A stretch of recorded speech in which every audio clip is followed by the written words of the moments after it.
تمام علماء کرام کو السلام علیکم۔ وعلیکم السلام۔ میرا سوال یہ ہے کہ ایک شخص اگر اعتکاف کے لیے بیٹھنا چاہے اور اس نے قرآن مجید نہ پڑھا ہو تو کیا ان کا اعتکاف ہوگا یا نہیں؟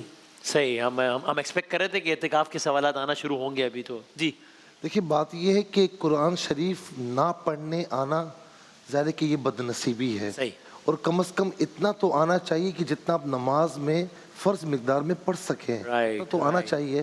بہرحال وہ نہیں آتا، آپ کو سیکھنا چاہیے۔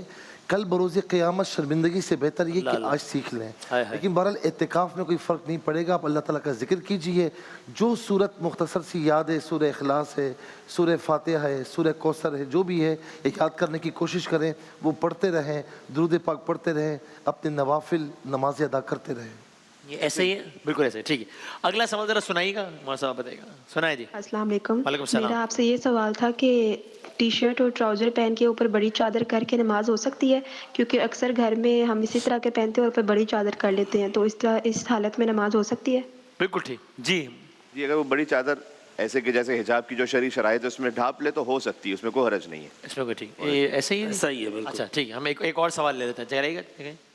کیا بچوں کو کھانا کھلانے کے لیے ان سے کوئی ہیلا بہانہ کر سکتے ہیں یا جھوٹ بول سکتے ہیں؟ وہ کہہ رہی تھی بچوں کو کھانا کھلانے کے لیے کوئی ہیلا بہانہ یا کوئی مطلب وہ جھوٹ کی کھا لو ورنہ پتہ نہیں بہو آ جائے گا کیا آ جائے گا، تو بہو تو نہیں آ رہا، تو وہ بچوں کو کھانا کھلانے کے لیے بول سکتے ہیں یہ کھا لو تو آپ اسٹرانگ ہو جاؤ گے، آپ سپر مین بن جاؤ گے۔ بندہ بھی نہیں ہے سپر مین حالانکہ۔ ویسے مولا علیہ السلام کا ایک فرمان ذیشان ہے کہ بچوں سے ہمیشہ سچ بولو، ویسے ہی سچ بولنا چاہیے۔ بچوں سے جو تاکید ہے خاص فرمایا اس لیے کہ بچے تمہیں اپنا رازق سمجھ رہے ہوتے ہیں اس وقت، اور اگر تم بچوں سے جھوٹ بولو گے تو وہ پھر تمہارے ساتھ ساتھ اصل رازق سے بھی مشکوک ہو سکتے ہیں۔ صحیح۔ اس لیے ہم نے جو اپنا تجربہ دیکھا ہے بچوں سے حتی الامکان بالکل سچ بولیں آپ، اور کوئی ایسی بات مذاق میں بھی نہ کریں اچھا جو جھوٹ پر مبنی سرانے کے لیے سو جاؤ ورنہ بھی دیکھو آج چڑیل آ جائے گی، آ جائے گا، ایسا ہو جائے گا، اس طرح سے نہ کریں۔ اور یہ جھوٹ کی کیٹیگری میں آئے گا، یہ جھوٹ کی کیٹیگری میں آئے گا، کہہ رہے اگر تم نے نہیں کیا تو یہ ہو جائے گا، اور ایسا کچھ کہہ رہے ہیں کہ جو نہیں ہونے والا تو جھوٹ میں آئے گا، تو اس کو کسی اور طریقے سے تشویق دینی چاہیے، ترغیب دینی چاہیے۔ جھوٹ سے ہماری مراد یہ بھی تھی کہ ہم جا رہے ہیں گھر سے باہر، بچہ لپٹ گیا میں نے بھی جانا ہے، کہ میں 5 منٹ میں آ رہا ہوں، ہم نہیں آ رہے آپ 2 گھنٹے میں، تو وہ 2 3 4 مرتبہ کرنے کے بعد جب اس کے یہ ہوگا نا کہ میرا باپ یا میری ماں یہ مجھ سے ہمیشہ سچ نہیں بولتے، پھر آپ اسے کہیں بیٹا نماز پڑھو ثواب بہت ملے گا، یہ بھی ایسی ہی بات ہے بس، ہاں وہ تو بچہ ہے۔ صحیح، یہ جو مولوی السلام نے فرمایا نا یہ ہے کہ پھر وہ اصل خدا اور رازق کے بارے میں جب آپ اسے بتلائیں گے نا تو اس کو یقین نہیں آئے گا، تو اس لیے آپ اپنے معاملے کی وجہ سے وہاں پر معاملہ متاثر نہ کریں۔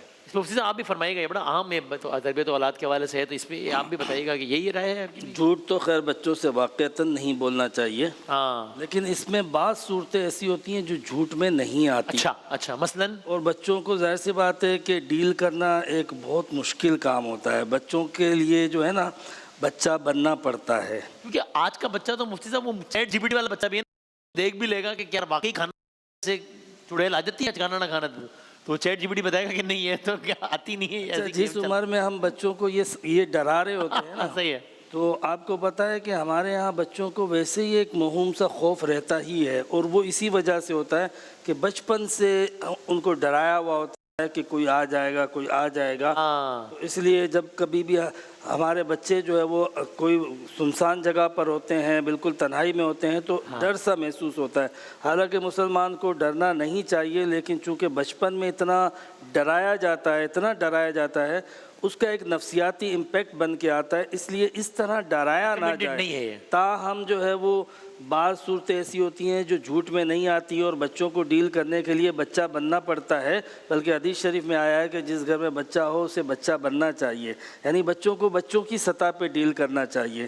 تو اس میں بعض باتیں ایسی ہوتی ہیں بچوں سے، بچوں کی لینگویج میں، اور بالکل بچپنے کے انداز میں توتلا کے بولا جاتا ہے، اور کچھ باتیں ایسی کہی جاتی ہیں جس میں بچوں کو ایک انعام کی جو ہے نا وہ دی جاتی ہے کہ آپ جیت جاؤ گے، آپ کو انعام ملے گا، آپ کو یہ دیا جائے گا۔ آپ دیکھیں نا، کوشش کریں کہ فیکچولی انکریکٹ بات نہ کریں، بچوں کے بچے بن جائیں۔ لیکن بابا فرید رحمۃ اللہ علیہ کی والدہ ماجدہ ان سے کہا کرتی تھی کہ تم نماز پڑھ لو گے تو تمہیں انعام ملے گا، ان کے مصلے کے نیچے چینی رکھ دیا کرتی، اور پھر وہ جب نماز پڑھتے تو مصلی کے نیچے چینی دریافت ہو جاتی تھی. صحیح. تو اب آپ دیکھیں کہ یہ طریقہ بالکل درست ہوتا ہے کہ بچوں کو جو ہے وہ ایک چیز کی عادت بنانے کے لیے جو اس طریقے سے انعام دینا، موٹیویٹ کرنا بہت اچھا طریقہ ہوتا ہے. اس میں قبلہ آپ بتائیے گا تربیت اولاد کے حوالے سے یہ پہ چونکہ میں نے دیکھا ہے مطلب اللہ تعالیٰ نے ہر بچے کو کوئی سیٹ آف کوالٹیز دی ہیں اور کسی کو نہیں دی ہیں.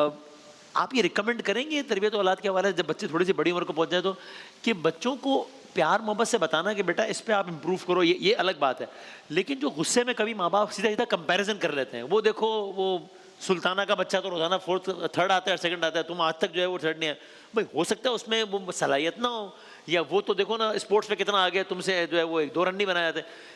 یہ طریقہ ذرا غلط ہے چونکہ ماں باپ کو اندازہ نہیں ہو رہا ہوتا کہ آپ بچے کا کانفیڈنس کا بیڑا غرق کر رہے ہیں اور باقاعدہ کمپلیکس کا شکار ہو رہا ہے کہ یار یہ میں کیوں نہیں کر سکتا یہ کام، اللہ نے اس کو. آپ سمجھتے ہیں بالکل یہ طریقہ درست نہیں ہے کہ اس طریقے سے اکثر یہ ہوتا ہے کہ ایک تو انفیریٹی کمپلیکس پیدا ہوتا ہے، بچہ احساس کمتری کا شکار ہوتا ہے، اور کبھی دوسرا منفی اثر یہ ظاہر ہوتا ہے کہ بچہ دل میں اس لڑکے کے لیے بغض پال لیتا ہے، اور پھر وہ معاملہ لڑائی جھگڑے تک جاتا ہے، عداوت تک پہنچتا ہے. بعض اوقات وہ اس کو کوئی سیریس قسم کا نقصان پہنچانے کی کوشش بھی کرتا ہے.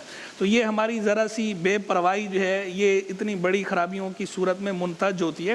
تو اس لیے اس طرح کا طریقہ اختیار نہیں کرنا چاہیے. موٹیویٹ کرنے کے بہت سے طریقے ہیں، انکریج کرنے کے، تشجیع کے، حوصلہ افزائی کے بہت سے طریقے ہیں، وہ طریقے اختیار کیے جائیں. اس طرح کمپیریزن نہ کیا جائے. کمپیریزن کرنے سے اکثر خرابی ہی پیدا ہوتی ہے، اور بعض اوقات اپنے بچوں کے اندر بھی دوسرے کی چھوٹا بھائی بڑا بھائی چھوٹے بھائی بڑے بھائی کا جو کمپیریزن کرتے ہیں، یہ کمپیریزن بھی ہم نے دیکھا ہے ایسا معاشرے کے اندر کہ بعض اوقات سگے بھائیوں کے اندر اسی وجہ سے عداوت پیدا ہو جاتی ہے، دل میں نفرت پیدا ہو جاتی ہے، اور وہ بڑے ہو جاتے ہیں تو بھی وہ رہتی ہے. اور کسی موقع پر ذرا سی کوئی بات ہو جائے تو کہتے دیکھیں آپ نے تو بچپن سے ہی اس کو پریفر کیا ہے، بچپن سے ہی اس کو ہر معاملے میں آگے رکھا ہے، اس کی مجھے مثالیں دی ہیں، مجھے نقصان پہنچایا ہے، تو بہت زیادہ معاملہ بڑھ جاتا ہے، ابتر صورتحال ہو جاتی ہے. تو ایسا نہیں کرنا چاہیے. اور مفتی صاحب جس طرح ہم بچے کو سکسیس کے لیے انکریج کرتے ہیں اور سکسیس سیلیبریٹ کرتے ہیں، ویسے آپ سمجھتے ہیں فیلئر بھی لائف کا حصہ ہے. مطلب میں نے بھی زندگی میں 10 چیزیں میں ٹرائی کروں گا تو پتہ نہیں 4 میں کامیاب ہو جاؤں گا، 6 میں ناکام ہو جاؤں گا، یا الٹا.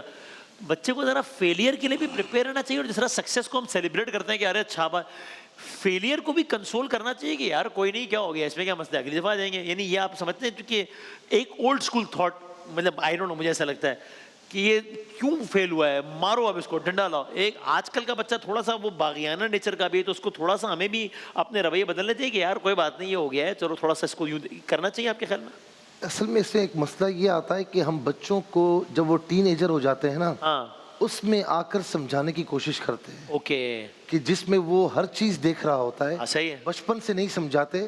کہتے ہیں کہ جو بچہ ہے نا وہ گیلی لکڑی کی طرح ہے، جہاں موڑو گے مڑ جائے گا. کیوں فرمایا کہ 7 سال کا ہو جائے تو نماز پڑھاؤ، 10 سال کا ہو جائے سختی کر کے پڑھاؤ. ہمیں ہوش آتا ہے 16-17 سال کے بعد، اب اس سے خاک کرنا ہے، خاک آپ کی بات ماننی ہے. دوسری بات میں نے دیکھا ہے کچھ لوگ 7 سال کی عمر میں کروائے ہیں بچیوں سے 8، تو ایک طبقہ تنقید کرتا ہے کیا ظلم کر رہے ہو، کیا بچے پہ ظلم، ارے اس کو کیوں بھوکا مارو گے، اس کو ابھی اس کی عمر تک نہیں. بھائی مطلب یہ ہوتا ہے، کرنے دے تنقید، کیونکہ آپ شریعت مطالعہ کے مطابق پرورش کر رہے ہیں، آپ اس پر زور نہیں ڈال رہے. ایک آدھ رکھ لو، دوسرا رکھ لو، تیسرا رکھ لو. یار 3 گھنٹے، چل آج 5 گھنٹے کا رکھ لے یار. نماز پڑھنے کے لیے کھڑے ہوئے ہیں، ساتھ میں کھڑا کر لو. وہ صحیح نہیں پڑے گا، لیکن اس کی عادت بنتی چلی جائے گی، اور ان چیزوں کا تقدس اس کے ذہن میں بچپن سے پڑ جائے گا. دوسری بات یہ جو والد صاحب جو ہوتے ہیں نا، جو کہتے ہیں کہ بیٹا تیری عمر میں ایسا تھا ویسا تھا، بولتے ہو خامخواہ. آپ اس عمر میں کیسے تھے؟ آپ اسکول سے نہیں بھاگتے تھے، آپ آگے پیچھے نہیں ہوتے تھے، ہمیشہ فرسٹ آتے تھے. جو آتا ہے اس کو بھی نہیں کرنا چاہیے، جو نہیں آتا اسے سوچنا چاہیے بچہ ہے. سارے بچے برابر نہیں ہوتے، تو اگر وہ خدا نہ خواستہ فیل بھی ہوا ہے، اکیلے میں تھوڑی ہلکی پھلکی ڈانٹ ڈپٹ کر لیں. کسی کے سامنے اس کو بالکل ہاتھ نہ لگائیں. کسی کے سامنے کریں گے وہ نفسیاتی کیس بنے گا، بجائے آگے بڑھنے کے وہ نیچے آئے گا. بلکہ اس کو سمجھائیں کہ بیٹا اگر آپ فرسٹ آتے، اچھے نمبر لاتے تو دیکھو کتنی خوشی ہوتی. آج دیکھو یہ معاملہ ہے، آپ کوئی مسئلہ نہیں ہے، محنت کرو، اگلے سال پھر انشاءاللہ اچھے نمبر لانا. اس طریقے سے کرنا چاہیے. ابھی ایک آدھ منٹ، ایک کوئی کمنٹ رمضان کے حوالے سے تو خاص طور پہ آپ کہیں، آپ یہ سجیسٹ کرتے ہیں کہ تربیت اولاد کے حوالے سے کہ اگر بچے سن بلوغت تک نہیں بھی پہنچے تو یار 2 گھنٹے کا روزہ رکھ لو، چلو یار 12 بجے تک چلو کر لو ایک بار. یہ اچھی تجویز ہے تاکہ بھائی آہستہ آہستہ اس میں شوق ہو، اس کے بدلے آپ نے کوئی انعام دے دیا کچھ بھی، یہ اچھی تجویز ہے؟ بہت اچھی تجویز ہے. اس کو امساک بھی کہتے ہیں. امساک کہتے ہیں، یعنی مطلب یہ کہ آپ نے 2 گھنٹے 4 گھنٹے اپنے آپ کو ان چیزوں سے محفوظ رکھا کہ جس سے روزہ باطل ہوتا ہے. خود اس کے بعد آپ سے کہیے کہ آپ اپنا امساک بیٹا بڑھا لیجئے، اس کا ایک خاص نام ہے کہ آپ اپنا امساک جو ہے نا وہ 5 گھنٹے کا کر لیجئے، 7 گھنٹے کا کر لیجئے، اور اس کو سمجھا لیجئے کہ بیٹا یہ روزہ تو نہیں ہوا لیکن روزہ مغرب تک ہوگا، لیکن ابھی آپ امساک کر لیجئے. خود ایک تشویق پیدا ہوگی. اور دوسرے ایک چینی کہاوت میں نے ایک جگہ دیکھی تھی کہ اگر مچھلی کو اور بندر سے کمپیئر کیا، دونوں الگ الگ ہے نا، کہ کمپیئر یہ کیا جائے کہ مچھلی جو ہے وہ درخت پہ چڑھ نہیں سکتی، تو وہ ہمیشہ زندگی میں اپنے آپ کو فیل محسوس کرے گی، کر ہی نہیں سکتی، کیونکہ اس کو اللہ تعالیٰ نے ایک اور صلاحیت دی ہوئی اس کو، تو وہ یہاں فیل محسوس کرے گا کہ میں سمندر میں نہیں جا سکتا، اور یہ فیل محسوس کرے گی کہ کمپیریزن ہی غلط ہے، ہونا ہی نہیں چاہیے. کمپیریزن ہی غلط ہے. اس میں تاریخ میں ایک جنگ تھی کہ جس میں محمد حنفیہ مولا علیہ السلام کے بیٹے ہیں، وہ بہت شجاع ہیں، انہوں نے ایک حملہ کیا، وہ نہیں کامیاب ہو سکے. پھر امام حسن علیہ السلام نے حملہ کیا، وہ بہت زیادہ کامیاب ہو گئے. ظاہر ہے کہ دونوں بھائی ہیں. اب محمد حنفیہ کے چہرے پر ایک تھوڑا شرمندگی کے آثار خود بخود آ گئے، کیونکہ بہرحال دونوں بھائی ہیں. تو مولا علیہ السلام نے خوبصورتی کے ساتھ اس کو سنبھالا اور سمیٹا. فرمایا کہ بیٹا محمد حنفیہ، آپ اس طرح سے نہ شرمندہ ہوں، آپ اس طرح سے محسوس نہ کریں، اس لیے کہ تمہارا حسن سے کوئی مقابلہ نہیں ہے، اس لیے کہ تو میرا بیٹا ہے، حسن محمد مصطفیٰ کا بیٹا ہے. تو اس طرح سے کر کے انہوں نے ان کے دل میں اس بات کا احساس نہ پیدا ہونے پائے. تو ہمیں اپنے بچوں کا اس پر خیال رکھنا چاہیے. اس پہ آخری بس آپ کو سیرت طیبہ میں اس کے حوالے سے بڑی رہنمائی ملتی ہے. جیسے ابھی کمیل بھائی نے ذکر کیا، نبی کریم علیہ السلام کے پاس ایک شخص آیا، اس نے کہا کہ میں اسلام لاؤں گا مگر 3 نمازیں پڑھوں گا. اسی طرح طائف والوں نے کہا تھا کہ ہم جو ہے وہ 5 نمازیں پوری نہیں پڑھیں گے. اب حضور علیہ السلام نے ان کو اجازت دے دی. صحیح ہے. ظاہر سی بات ہے کہ وہ اجازت کوئی اور نہیں دے سکتا. حضور علیہ السلام نے ان کو اس وقت بچے کے طور پہ ٹریٹ کیا. جب وہ اسلام لے آئے تو آٹومیٹکلی پھر پوری نمازیں پڑھنا، جب ایک کا فائدہ دیکھا تو پھر باقی نمازیں بھی پوری پڑھ لی انہوں نے. اس کو اپلائی کیا جا سکتا ہے بچوں پر. صحیح. جس طرح آپ نے کہا نا کہ بچوں کو تھوڑی دیر کا روزہ رکھا دیا جائے، عصر سے مغرب کا روزہ رکھوا دیا جائے، تو یہ واقعتاً جو ہے وہ بچوں کی تربیت کا ایک بہت انوکھا، نرالا اور ایک باقاعدہ پریکٹیکل انداز ہو جائے گا کہ وہ اس چیز کی طرف ایک گریجولی بڑھتے جائیں گے. ایک دم سے فرسٹ ٹائم میں روزہ رکھانا، اور بچے جب زندگی میں پہلی بار روزہ رکھتے ہیں، اس کی روزہ کشائی تو ہوتی ہے، ہار تو پہنتا ہے، لیکن اس سے پوچھو اس کا حال کیا ہوتا ہے. تو وہ جو حالت ہے نا، اس حالت سے بچانے کے لیے یہ گریجول پروسیس اچھا ہوتا ہے. میں ایک جملہ کہوں گا، یہ بات گرہ سے باندھنے سب سے کہوں گا کہ بچے وہ نہیں کرتے جو آپ تقریریں جھاڑتے ہیں. جی بچے وہ کرتے ہیں جو آپ کرتے ہیں. یہ بہت بہت شکریہ. اور علماء کرام نے ساری بات کر دی، کوئی کہنے کی ضرورت نہیں ہے. میں خالی ذاتی مشاہدے کی اس پہ ایک بات کہہ رہا ہوں. معذرت کے ساتھ کسی کو تلقین تو کرنا میرا منصب ہی نہیں ہے. وہ بچہ 8 گھنٹے اسکول میں جا رہا ہے، اس کے بعد 4 گھنٹے ٹیوٹر کے پاس جا رہا ہے، پھر 2 گھنٹے، تو اس میں نہیں لگ رہا کہ بچے کو مشقت ہو رہی ہے. وہ 4 گھنٹے روزہ رکھوا، ارے مار دو گے کیا اس بچے کو، ارے بیچارے کو بھوکا رہ کے، تو بھائی پر مطلب وہاں نہیں لگ رہا. تو پھر یہ بھی ٹھیک ہے. ہم بریک کے بعد کچھ کے ساتھ حاضر ہوتے ہیں انشاءاللہ. رمضان یوں آ گیا، بن کے رحمت یہ پھر چھا گیا، کیسے تجھ سے کروں سامنے